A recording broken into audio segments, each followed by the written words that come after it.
I talked about those words that sometimes you find that the shuruk and the chirik are interchangeable, at least in biblical grammar. One of the interesting words I mentioned was shavith and shavuth.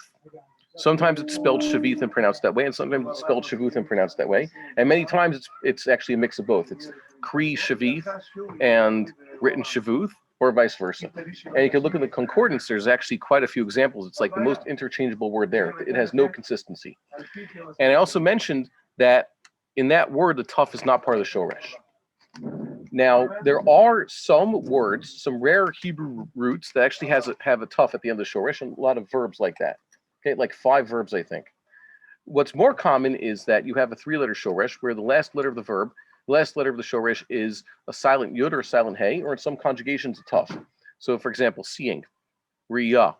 In a lot of conjugations of that verb, the tuf reappears. Okay? And you say asa, he made something. So that's a silent hey at the end. The tuf reappears, especially in infinitive forms. Infinitive is the name of the verb. So you could have it in the piel and the pa'al and the hifiel, and in there's no infinitive of the hufal and the hit pa'el, where you even throw in the tuf there at the infinitive. So for example, you have la'asot and lir'ot. You have a tuf at the end of there, and the tuf appears. It's somehow part of the shoresh. And then you have the word, for example, lishbot. Lishbot, from the word shavith, means to take captive. Shin bet hey. Shevi is captivity. But the word lishbot also means to desist. And in that case, from the word Shabbath, for example, the tuf is part of the shoresh. In the verb Shabbath, also in lichroth, koreth abrith. Okay? God cuts a deal. Kaf resh tuf or shin bet tuf.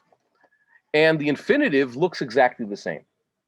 One of the differences between these verbs is the future tense / imperative. When you have a silent hey or silent yud in the shoresh, then the let's say the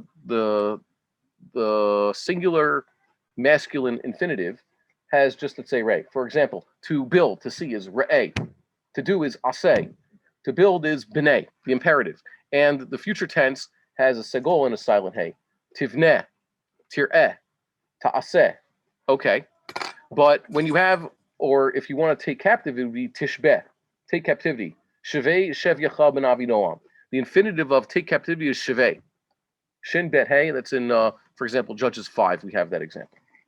But if I were telling you to desist, then the infinitive would be, then the imperative would look like the infinitive just without the lamed. So to desist is lishboth. So the imperative to desist would be shvoth. And the imperative to cut a deal would be karoth. And that exists in the Bible also. Wait a minute. So we have a yeshivishism that the sages talk about certain prohibitions that the sages themselves created on Shabbos. And that's called what in yeshivish? Shvuth or shavus. They say shavus. They say it with a short vowel instead of a long vowel, and they pronounce the tough for some inexplicable reason, like a samech, which is kind of weird, but whatever. That's just what they do. So they talk about this concept shavus or shavuth, and that is basically a rabbinic enactment to desist from something on Shabbos beyond that which the Torah presumably prescribes. Okay, rabbinic enactments on Shabbos, mishum shavuth. Now that's what you find in a lot of places. That's the way people say it. That's what in, let's say, these vowelized Rambams have, shavuth. But shavuth means captivity. What it should be is shavoth. And I'm very surprised that this went over the heads of the Nakdanim. Shavuth is its own word, or shavith is its own word, it means captivity. Shavoth is what they're getting at. It means the sages commanded us further to rest. The word shavoth, yes, it doesn't exist in the Torah. It's always tishboth with the tuf beforehand. Sometimes they just use the infinitive, like in modern Hebrew, the imperative is used very rarely. Instead of the imperative, what do they use? The future tense. Okay, only for certain words they actually use the imperative sometimes, like shave, kach, lech. They say those are imperatives, but for most other things they use the future tense. Instead of saying look, re'eh, they say tir'eh. Machon. So I strongly believe that when you have this word in the course of your studies, learning Hilchos Shabbos, Just to know it's Shavos with a cholam and not a shuruk. Yeah, what's the question? How would you take this system, like in making it a noun? Shivitha. Shivitha.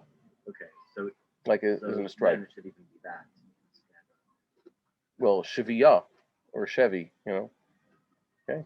So it's when you have the tough there, the tough actually appears in the name, I think it's called the gerund form.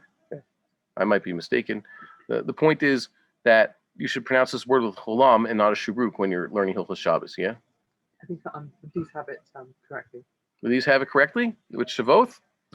Okay. Or at least the ones in one Okay. I saw it correctly. Good. And not only that, it should be spelled chaser and not malay, because it's usually those forms of the pa'al, they shouldn't have in the imperative or in the future tense, the chulam is written chaser. Nowadays we write it malay, but throughout the Torah it's usually chaser in those cases. Okay? We would like to encourage our viewers to share these videos with friends and send in your responses. If you would like to obtain Birkon Nusach Eretz Yisrael or invite the rabbi for a speaking engagement, please email us at office@machonshilo.org.